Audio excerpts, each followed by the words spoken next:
And good morning, everybody. Another problem, very basic. As shown, ito yung figure. In contact with the square panel. So don't forget, square panel to ha. Huwag na kayong mag-overthink sa area niyan. We have the H. The value of H, 2 meters. So ito, of course, 2 meters din yan. Kaya ang square, di ba? So meron daw tayong D na 1 meter. Calculate the depth of the centroid. Ano yan? Pang grade 1? Hindi, joke lang.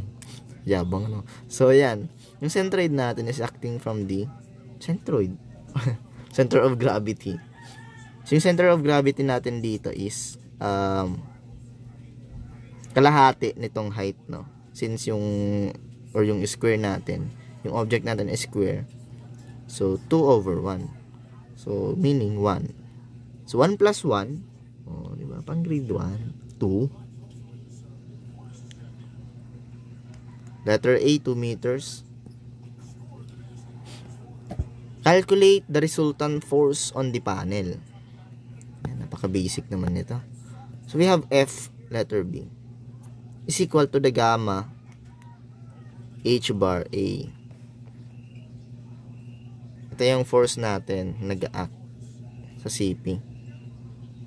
CP, center of pressure. Ito yung hanapin natin. Meron tayong formulang gamma H bar A. So, we have the 9.81 gamma ng tubig. Ito. H bar.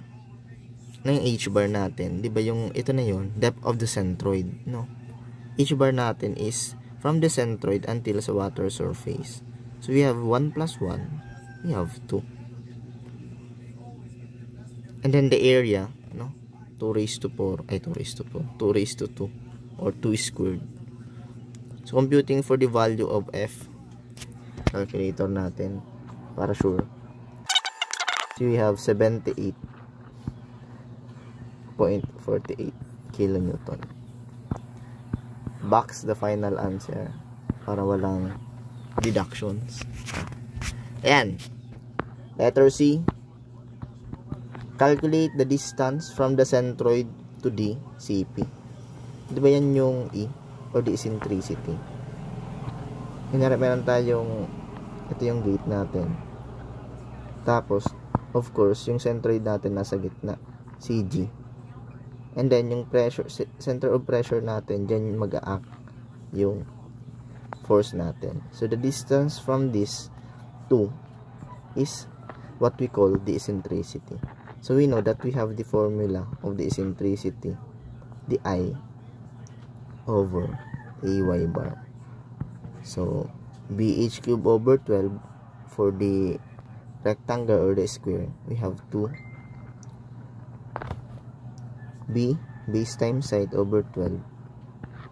And then the area times Y bar, we have 2 meters. Eccentricity natin is equal to